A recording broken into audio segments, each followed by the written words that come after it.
வண்டியில வரும்பொழுதுதான் பார்த்தேன் யூஜிசியோட சேர்மன் மாமிடாலா ஜெகதீஷ்குமார். இந்த மாமிடாலா ஜெகதீஷ்குமார் வந்து பேட்டி கொடுக்கிறார். இவர் என்ன வேலை பார்க்கறாருன்னு எனக்கு உண்மையிலே தெரியல.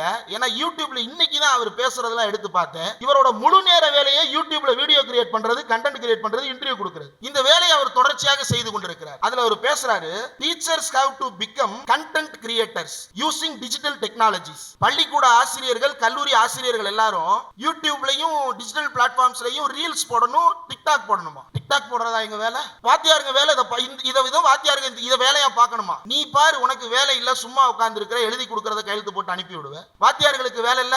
இதை அவர் பேசுகிறார், வெளிப்படையாக பேசுகிறார். இதை பேசுவதற்கு அவருக்கு எவ்வளவு துணிச்சல் வேண்டும். யூஜிசியினுடைய சேர்மன் தானே நீ, கல்வி அமைச்சர் கூட கிடையாதுல. கல்வி அமைச்சர் பேசுறதே தப்புன்னு சொல்லுவோம். யூஜிசி சேர்மனா இருந்துட்டு நீ இதை பேசலாமா?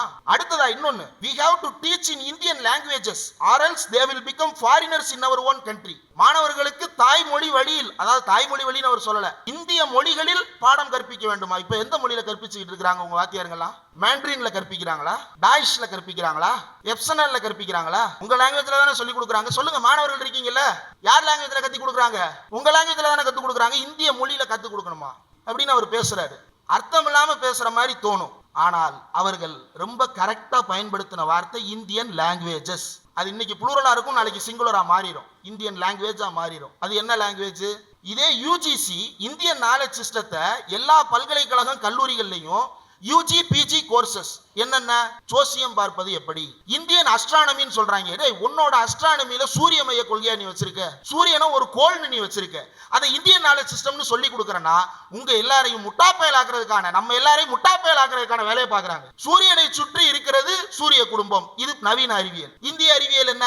பூமியை சுற்றி அண்ட சராசரம் இயங்குகிறது. பூமியை சுத்திக்கிட்டா இருக்கு அண்ட சராசரம். ஒருவேளை பூமியை சுத்திக்கிட்டு இருந்தா நம்ம எல்லாம் சாம்பலா தான் இருப்போம். நேரம் ஹிஜாபை போட்டுட்டு போவதற்கு மாணவர்கள் மத்தியிலேயே பயம் உருவாகிறது. தன்னுடைய மத அடையாளத்தை வெளிப்படையாக காட்டிக் கொள்வதற்கு மாணவர்கள் பயந்து போகின்ற சூழ்நிலையில் வாழத் தொடங்குகிறார்கள். ஆசிரியர்கள் அந்த மத அடையாளத்தை அங்கீகரிக்கலாமா வேணாமா என்கின்ற குழப்பத்திற்குள் ஆழ்த்தப்படுகிறார்கள். எந்த அளவுக்கு பாதிப்பை ஏற்படுத்துகிறது என்றால், நம்முடைய தமிழ்நாட்டில் நம்முடைய பச்சையப்பன் கல்லூரியில் நம்முடைய சட்டப்பேரவை உறுப்பினர் அவர்களை வைத்து ஒரு கூட்டத்தை நடத்தினால், அந்த கூட்டத்தை நடத்திய வாசகர் வட்டத்தை ஒருங்கிணைத்துக் கொண்டிருந்த ஆசிரியர் இடைநீக்கம் செய்யப்படுகிறார். அதை கண்டித்து மாணவர்கள் போராட்டம் நடத்தினால் அந்த மாணவர் இடைநீக்கம் செய்யப்படுகிறார். பல்கலைக்கழகங்களுக்குள்ளேயும் கல்லூரிகளுக்குள்ளேயும் செயலாளர்களாகவும் உறுப்பினர்களாகவும் பல்வேறு தரப்பில் இருந்து சங்கிகள் உள்ளே இருந்திருக்கிறார்கள். சங்கிகள் மட்டுமல்ல, விலை போனவர்களும் உள்ளே மாறிக்கொண்டிருக்கிறார்கள். அதே நேரத்தில் இங்கு வந்திருப்பவர்கள் உங்களுடைய சக கல்வியாளர்களோடும், உங்களுடைய சக பல்கலைக்கழக பேராசிரியர்களோடும், உங்களுடைய சக மாணவர்களோடும் உரையாடத் தொடங்குங்கள். இல்லாவிட்டால் என்ன நடக்கும் என்றால், பரக்கல பிரபாகர் தி crooked timber of new India, புதிய இந்தியா என்னும் கோணல் மரம் என்னும் புத்தகத்தில் சொல்லுகிறார், the autocratic Hindutva regime that is in power today thrives on skillful manipulation of the base instincts. மனதின் அடி ஆழத்தில் இருக்கக்கூடிய அடிப்படையான சில வக்கர உணர்வுகளை தூண்டி விடுகின்ற வேலையை இந்த இந்துத்துவ ஏகாதிபத்திய அரசு செய்து கொண்டிருக்கிறது. Socio-cultural insecurities that lie barely concealed beneath the political topsoil of the nation. நாம் எல்லாம் ஒரு தேசமாக உணர்ந்தாலும் கூட அதற்கு அடி ஆழத்தில் நமக்குள்ளே இருக்கக்கூடிய வெறுப்புணர்வை தூண்டி விடுகின்ற வேலையை செய்து கொண்டிருக்கிறார்கள். அதனுடைய தமிழ்நாட்டு ஏஜென்ட்டுகளை நாம் கண் முன்னாடி பார்த்துட்டு இருக்கிறோம். பெரியாருக்கு எதிராக பேசுவான், சக சாதிக்காரர்களுக்கு எதிராக பேசுவான், நம்மை நமக்கு எதிராகவே திருப்புவான். இந்த வேலையை பல்கலைக்கழகங்களுக்குள்ளும் செய்வதற்கான வேலைதான் யூஜிசி நடைமுறைப்படுத்தக்கூடிய கைட்லைன்ஸும், யூஜிசி கொண்டு வரக்கூடிய இந்தியன் நாலேஜ் சிஸ்டமும், யூஜிசி கொண்டு வரக்கூடிய மதன் மோகன் மால்வியா டீச்சர் ட்ரைனிங் புரோகிராமும், யூஜிசி கொண்டு வரக்கூடிய நேஷனல் எஜுகேஷன் பாலிசி. தமிழ்நாடு முழுவதும் தொடர்ச்சியாக யூஜிசியினுடைய வரைவறிக்கை, அந்த திருத்த விதிகளை திரும்ப பெற கோரி தொடர்ந்து கூட்டங்கள் நடைபெற்றுக் கொண்டிருக்கிறது. நேற்று இந்தியன் ஆபீசர்ஸ் அசோசியேஷன் அரங்கத்தில் பேராசிரியர் கருணானந்தம் அவர்கள் தலைமையில் முன்னாள் கடல்சார் பல்கலைக்கழக துணைவேந்தர் ஓய்வு பெற்ற ஐஏஎஸ் அசோக் வர்தன் ஷெட்டி அவர்கள் சிறப்புரையாற்றி நேற்று பேசியிருந்தார். இன்றைக்கு இந்த கூட்டம் இன்னும் தொடர்ச்சியாக மாநிலம் தழுவிய அளவில் அடுத்தடுத்து இந்த கூட்டங்கள் நடைபெற்று கொண்டே இருக்க வேண்டும். யூனிவர்சிட்டிஸ் கிராண்ட்ஸ் கமிஷன் என்கின்ற அந்த பெயரிலேயே அவர்கள் என்ன வேலையை செய்வதற்காக உருவாக்கப்பட்டார்கள் என்கின்ற அர்த்தம் இருக்கிறது. பல்கலைக்கழக நிதி நல்கை குழு, உன்னுடைய வேலை நிதி நல்குவது மட்டும்தான். யூஜிசியினுடைய ஒரிஜினல் சட்டத்தை எடுத்து பார்த்தால் அதில் கான்சிக்வன்சஸ் என்று ஒரு இடத்தில் குறிப்பிடப்பட்டிருக்கும். கான்சிக்வன்சஸ் என்றால் யூஜிசி கொடுக்கின்ற ரெக்கமெண்டேஷன்ஸ் அமல்படுத்தாவிட்டால் எடுக்கப்பட வேண்டிய நடவடிக்கைகள். என்ன நடவடிக்கை அவர்கள் அதிகபட்சம் எடுக்கலாம் என்றால், கொடுக்க வேண்டிய நிதியை நிறுத்தி வைக்கலாம். கொடுக்க வேண்டிய நிதியை நிறுத்தி வைப்பதை தவிர வேறு எந்த அதிகாரமும் இல்லாத யூனிவர்சிட்டிஸ் கிராண்ட்ஸ் கமிஷன். முன்னாள் சட்டப்பேரவை உறுப்பினர் திரு கணேஷ்குமார் அவர்கள் சொன்னது போல அந்த புதிய சட்ட திருத்த விதிகளில் அவர்கள் வெளியிட்டிருக்கக்கூடிய வார்த்தைகள் எல்லாம் அதிர்ச்சியை ஏற்படுத்துவதாக இருக்கிறது. 11வது பாயிண்ட்ல யூனிவர்சிட்டியை டிபார் பண்ணிடுவேன், உனக்கு கல்வி அங்கீகாரம் வழங்குவதற்கான தகுதி இல்லாமல் பண்ணிடுவேன், அதுல படிச்ச மாணவர்களுடைய அங்கீகாரத்தை ரத்து பண்ணிடுவேன், உன்னால எந்த கோர்ஸ் நடத்த முடியாம பண்ணிடுவேன் என்று மிரட்டல் விடுத்துக் கொண்டிருக்கிறார்கள். இந்த மிரட்டலை விடுப்பதற்கு உனக்கு எந்த சட்ட அங்கீகாரமும் கிடையாது. சட்ட அங்கீகாரம் இல்லாத பொழுதே இந்த ஆட்டம் ஆடுகிறார்கள் என்றால் நாளை யுஜிசி விதியை மேலும் திருத்தி சட்ட அங்கீகாரத்தை பெறுவதற்கான எல்லா வேலையும் செய்வார்கள். ஏன் இதை சொல்கிறேன் என்றால், முந்தா நேத்து நம்ம எல்லாம் பெருமையா நினைச்சோம், நாம ஒரு வழியா நாடாளுமன்றத்தில் ஒரு முதல் வெற்றியை சுவைத்து விட்டோம். எதுல? ஜாயிண்ட் பார்லிமெண்டரி கமிட்டி அமைக்க வச்சுட்டோம். நாடாளுமன்றத்தில் இஷ்டத்துக்கு அவன் சட்டத்தை நிறைவேற்றுறான். அந்த இஷ்டத்துக்கு நிறைவேற்ற சட்டங்களுக்கு கடிவாளம் போட்டுட்டோம், ஜாயிண்ட் பார்லிமெண்டரி கமிட்டிக்கு அனுப்பிட்டோம்னு சந்தோஷப்பட்டோம். முந்தா நேத்து ஜாயிண்ட் பார்லிமெண்டரி கமிட்டி மீட்டிங்ல 20 பேர் இருந்த உறுப்பினர் அவையில 10 எதிர்க்கட்சி உறுப்பினர்கள் 10 பேரை சஸ்பெண்ட் பண்ணிட்டு மீதி 10 பேர் அவன் அப்படியே நிறைவேற்றிருந்தா கூட மனசா சரி பண்ணிட்டு போறான்னு கேட்டு இருந்திருக்கலாம். அதுக்கப்புறம் 10 பேரை சஸ்பெண்ட் பண்ணதுக்கு பிறகு ஜம்மு காஷ்மீர் முஸ்லீம் எம்பிக்களை கூப்பிட்டு கருத்து கேட்டுட்டு, ஓகே உங்களுடைய கருத்துக்களை கேட்டுட்டோம், நாங்க எல்லாரும் சேர்ந்து யாரு கோயிலுக்குள்ள கருவறைக்குள்ள போகணும்னு நம்ம உரிமை கேட்கிறோம், உள்ளுக்குள்ள இருக்கிறவங்க மட்டுமே உட்காந்துக்கிட்டு நம்மளுக்கு உரிமை வேணுமா வேண்டாமான்னு தீர்மானிக்கிறது எப்படி இருக்கும்? அந்த மாதிரி இவங்க 10 பேர் உட்காந்துக்கிட்டு முஸ்லீம் எம்பிக்கள் கருத்துக்களை கேட்டு இவங்க நிறைவேற்ற போறாங்களா? கேட்டு முடிச்சுட்டு ஓ சொல்லிட்டியா சரி வெளியே போ அப்படின்னு சொல்லிட்டு யுனானிமஸா இவங்க திருத்தங்களை அப்படியே பாஸ் பண்றாங்க. நாடாளுமன்ற ஜனநாயகம் படு பாதாளத்தில் தள்ளப்படுகிறது. தமிழ்நாட்டின் மான உணர்வை சுரண்டி பார்த்திருக்கிறார்கள். தமிழ்நாட்டின் 2 எம்பிக்கள் அந்த ஜாயிண்ட் பார்லிமெண்டரி கமிட்டி நாடாளுமன்ற கூட்டுக்குழுவில் இடம்பெற்றிருந்தவர்கள் MM அப்துல்லா அவர்கள், திரு ராசா அவர்கள் 2 பேரையும் தகுதி நீக்கம் செய்திருக்கிறார்கள் ஜேபிசியிலிருந்து. ஏன் இதை சொல்லுகிறேன் என்றால், அதிகாரம் இருக்கின்ற அமைப்புகளில் நடப்பதும் அதிகாரம் இல்லாத அமைப்புகளில் நடப்பதும் தொடர்ச்சியாக தொடர்கதையாக மாறிக்கொண்டிருக்கிறது. நம்மை எல்லாம் வேறு பக்கம் திசை திருப்பி விட்டுக் கொண்டிருக்கிறார்கள். இந்த திசை திருப்பலில் இருந்து நாம் தப்பித்து இந்த சிக்கல்களை தொடர்ச்சியாக பேச தொடங்க வேண்டும். யுஜிசி குறித்து பல்வேறு கருத்துக்கள் இருக்கின்றன. இந்த யுஜிசி செய்து வருகின்ற வேலை திட்டங்கள் குறித்து ஒரு 8 புள்ளிகளை மட்டும் சொல்லிவிடலாம் என்று நினைக்கிறேன். இன்றைக்கு வரும்பொழுதுதான் வண்டியில வரும்பொழுதுதான் பார்த்தேன், யுஜிசியோட சேர்மன் மாமி டாலா ஜெகதீஷ்குமார். இந்த மாமி டாலா ஜெகதீஷ்குமார் பேட்டி கொடுக்கிறார். இவர் என்ன வேலை பார்க்கிறாருன்னு எனக்கு உண்மையிலே தெரியல. ஏன்னா யூடியூப்ல இன்னைக்கு தான் அவர் பேசுறதெல்லாம் எடுத்து பார்த்தேன்.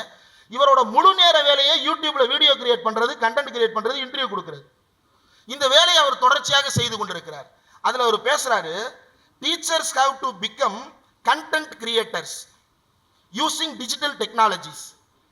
பள்ளிக்கூட ஆசிரியர்கள், கல்லூரி ஆசிரியர்கள் எல்லாரும் யூடியூப்லையும் டிஜிட்டல் பிளாட்ஃபார்ம்ஸ்லையும் ரீல்ஸ் போடணும், டிக்டாக் போடணுமா? டிக்டாக் போடுறதா எங்க வேலை? வாத்தியாருங்க வேலை இதை வாத்தியாருங்க இதை வேலையா பார்க்கணுமா? நீ பாரு, உனக்கு வேலை இல்லை, சும்மா உட்கார்ந்து இருக்கிற, எழுதி கொடுக்கறத கையெழுத்து போட்டு அனுப்பி விடுவேன். வாத்தியார்களுக்கு வேலை இல்லை. இதை அவர் பேசுகிறார், வெளிப்படையாக பேசுகிறார். இதை பேசுவதற்கு அவருக்கு எவ்வளவு துணிச்சல் வேண்டும்? யுஜிசியினுடைய சேர்மன் தானே நீ, கல்வி அமைச்சர் கூட கிடையாதுல. கல்வி அமைச்சர் பேசுறதே தப்புன்னு சொல்லுவோம், யுஜிசி சேர்மனா இருந்துட்டு நீ இதை பேசலாமா? அடுத்ததா இன்னொன்னு, we have to teach in Indian languages or else they will become foreigners in our own country.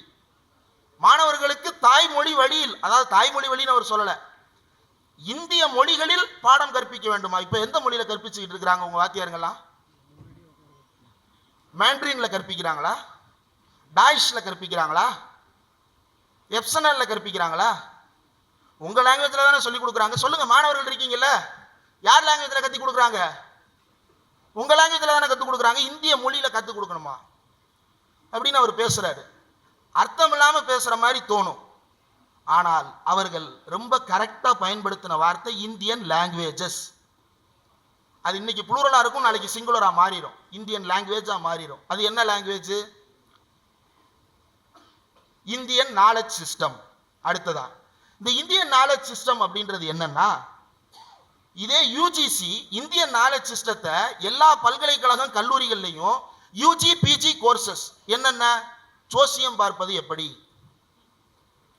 Indian அஸ்ட்ரானமின்னு சொல்றாங்க. உன்னோட அஸ்ட்ரானமியில சூரிய மைய கொள்கையா நீ வச்சிருக்க? சூரியனை ஒரு கோள்னு நீ வச்சிருக்க. அதை இந்தியன் நாலேஜ் சிஸ்டம்னு சொல்லி கொடுக்குறேன்னா உங்க எல்லாரையும் முட்டாப்பயல் ஆக்குறதுக்கான, நம்ம எல்லாரையும் முட்டாப்பயல் ஆக்குறதுக்கான வேலையை பார்க்குறாங்க. சூரியனை சுற்றி இருக்கிறது சூரிய குடும்பம். இது நவீன அறிவியல். இந்திய அறிவியல் என்ன? பூமியை சுற்றி அண்ட சராசரம் இயங்குகிறது. பூமியை சுத்திக்கிட்டா இருக்கு அண்ட சராசரம். ஒருவேளை பூமியை சுத்திக்கிட்டு இருந்தா நம்மெல்லாம் சாம்பலா தான் இருப்போம் நேரம். இப்படி இந்தியன் நாலேஜ் சிஸ்டம் அப்படின்ற பேர்ல நெட்டுக்கு எக்ஸாம் நடத்துறாங்க. நெட்டுக்கு இதுவரைக்கும் என்னென்ன எக்ஸாம் நடந்துட்டு இருந்துச்சு? எக்கனாமிக்ஸ் படிச்சா எக்கனாமிக்ஸ்ல எழுதலாம், மேக்ஸ் படிச்சா மேக்ஸ்ல எழுதலாம், நீங்க என்ன படிக்கிறீங்களோ அதுல ஜேஆர்எஃப் எடுக்கிறதுக்காக நீங்க எக்ஸாம் எழுதலாம். இப்ப எந்த கோர்ஸ் படிச்சவனா இருந்தாலும் அவங்க இந்தியன் நாலேஜ் சிஸ்டத்துல எக்ஸாம் எழுதலாம். அப்படி இந்தியன் நாலேஜ் சிஸ்டத்துக்கு 16 பேரை போன வருஷம் தேர்வு பண்ணியிருக்கிறாங்களா. இவங்களுக்கு ஜேஆர்எஃப் ஸ்காலர்ஷிப். என்ன செய்ய போறாங்களா? இந்திய நாலேஜ் சிஸ்டம் எக்கனாமிக்ஸ் இது பொருந்தி போகும் இடம் என்னன்னு கண்டுபிடிக்க போறாங்களா. சாகிற வரை கண்டுபிடிக்க மாட்டான். வேலை இல்லாம ரோட்ல திரிவான். உங்களை எல்லாம் வேலையற்றவர்களாகவும் மூளையற்றவர்களாகவும் மாற்றக்கூடிய வேலையை யூஜிசி செய்து கொண்டிருக்கிறது. இது உங்களை பிரெயின் வாஷ் பண்ண, டீச்சர்களை பிரெயின் வாஷ் பண்ண. உங்க டீச்சர்களை மட்டும் விட்டு வைக்கல. மதன் மோகன் Malaviya teacher training programme, Madan மோகன் மாளவியா டீச்சர் ட்ரைனிங் ப்ரோக்ராம். அந்த மதன் மோகன் மாளவியா யாருன்றதுக்குள்ளலாம் நான் போகல, வேண்டாம். ஆனா அந்த மதன் மோகன் மாளவியா ஒரு டீச்சர் ட்ரைனிங் ப்ரோக்ராம்ல என்ன சொல்லி கொடுக்குறாங்க அப்படின்னா, கர்மானா என்ன, தர்மானா என்ன, வேதம்னா என்ன, உபநிடதம்னா என்ன, இதை வாத்தியார்களுக்கு சொல்லி கொடுக்குறாங்க. இதுக்கு ஒரு மதன் மோகன் மாளவியா டீச்சர் ட்ரைனிங் ப்ரோக்ராம்னு ஒரு ஷெட்யூலை போட்டு ப்ரௌச்சர் அனுப்பியிருக்கிறாங்க பல்கலைக்கழகங்களுக்கு பூரா. இப்போ இது எல்லாவற்றையும் நாம் எதிர்ப்பதாக நாம் நினைக்கிறோம். தமிழ்நாடு அரசு எதிர்க்கிறது. ஆனால் வேந்தராக உட்கார்ந்து கொண்டிருக்கக்கூடிய அந்த கிண்டிக்காரர் என்ன செய்து கொண்டிருக்கிறார் என்றால், பல்கலைக்கழகங்களுக்கு தனிப்பட்ட முறையில் சுற்றறிக்கை கொடுக்கிறார். தனிப்பட்ட முறையில் சுற்றறிக்கை கொடுத்து என்னென்னலாம் செய்யறாங்க அப்படின்னா, தேசிய அளவில் நேஷனல் எஜுகேஷன் பாலிசிக்கான சாரதிகளை தேர்ந்தெடுக்கிறார்கள். சாரதிகள் அப்படின்னா யார் அப்படின்னா, இந்த தேசிய கல்விக் கொள்கையை மாணவர் மத்தியில் பரப்புரை செய்வதற்கான மாணவ விளம்பரதாரர், ஸ்டூடெண்ட் அம்பாசடர், அவர்களை தேர்வு செய்து மாணவர்கள் மத்தியில் மூளைச்சலவை செய்வது. தேசிய அளவில் இந்த வேலைகளை நடத்தி கொண்டிருக்கிறார்கள். இந்த மதன் மோகன் மாளவியா டீச்சர் ட்ரைனிங் ப்ரோக்ராம் மட்டும் சும்மா இல்ல. தமிழ்நாட்டில் 8 பல்கலைக்கழகங்களில் இருக்கக்கூடிய பேராசிரியர்களை இதற்கு பயிற்றுவித்துக் கொண்டிருக்கிறார்கள். மதுரை காமராஜர் பல்கலைக்கழகம், பாரதியார் பல்கலைக்கழகம், பாரதிதாசன் பல்கலைக்கழகம் உள்ளிட்ட 8 பல்கலைக்கழகங்களில் இந்த வேலையை செய்து கொண்டிருக்கிறார்கள். ஆக நம் கண் முன்னால் தெரிந்தது இந்த யூஜிசி ரெகுலேஷன் 2025. ஆனால் இதை சுற்றி இதை நாம தடுத்தே நிறுத்தினாலும் இதைவிட ஆபத்தான திட்டங்களை செய்வதற்கு தேவையான எல்லா அடித்தளங்களையும் அவர்கள் உருவாக்கி வைத்திருக்கிறார்கள். ஒரு உதாரணத்தை சொல்ல வேண்டும் என்றால், கர்நாடகாவில் ஒரு பள்ளிக்கூடத்துக்குள்ள ஹிஜாப் போட்டுட்டு போகணும் அப்படின்னு மாணவர்கள் போட்டு போறாங்க. அது அவங்களுடைய விருப்பம். ஹிஜாப் போட்டு போக கூடாதுன்னு பிஜேபி காரங்க மாணவர்களை வச்சே கலவரம் பண்றாங்க. கேஸ்ல நீங்க ஜெயிச்சிருக்கலாம். 6 மாசம் கேஸ் நடத்தி high court, supreme court, appeal, revision போட்டு கேஸ்ல நம்ம ஜெயிச்சிருக்கலாம். ஆனால் ஜெயித்தது நாமல்ல, அவன்தான். ஹிஜாபை போட்டுட்டு போற உரிமை நமக்கு கிடைத்து விட்டது. ஆனால் அந்த பள்ளி வளாகத்தில், அந்த ஒரு பள்ளி வளாகத்தில் நாம் ஜெயித்திருக்கலாம். இந்தியா முழுவதும் இருக்கின்ற பல்வேறு ஆயிரக்கணக்கான லட்சக்கணக்கான பள்ளி கல்லூரி வளாகங்களில் அவன் ஜெயிச்சிருக்கிறான். ஹிஜாபை போட்டுட்டு போவதற்கு மாணவர்கள் மத்தியிலேயே பயம் உருவாகிறது. தன்னுடைய மத அடையாளத்தை வெளிப்படையாக காட்டிக்கொள்வதற்கு மாணவர்கள் பயந்து போகின்ற சூழ்நிலையில் வாழத் தொடங்குகிறார்கள். ஆசிரியர்கள் அந்த மத அடையாளத்தை அங்கீகரிக்கலாமா வேணாமா என்கின்ற குழப்பத்திற்குள் ஆழ்த்தப்படுகிறார்கள். எந்த அளவுக்கு பாதிப்பை ஏற்படுத்துகிறது என்றால், நம்முடைய தமிழ்நாட்டில் நம்முடைய பச்சையப்பன் கல்லூரியில் நம்முடைய சட்டப்பேரவை உறுப்பினர் அவர்களை வைத்து ஒரு கூட்டத்தை நடத்தினால், அந்த கூட்டத்தை நடத்திய வாசகர் வட்டத்தை ஒருங்கிணைத்துக் கொண்டிருந்த ஆசிரியர் இடைநீக்கம் செய்யப்படுகிறார். அதை கண்டித்து மாணவர்கள் போராட்டம் நடத்தினால் அந்த மாணவர் இடைநீக்கம் செய்யப்படுகிறார். பல்கலைக்கழகங்களுக்குள்ளேயும் கல்லூரிகளுக்குள்ளேயும் செயலாளர்களாகவும் உறுப்பினர்களாகவும் பல்வேறு தரப்பில் இருந்து சங்கிகள் உள்ளே இருந்திருக்கிறார்கள். சங்கிகள் மட்டுமல்ல, விலை போனவர்களும் உள்ளே மாறிக்கொண்டிருக்கிறார்கள்.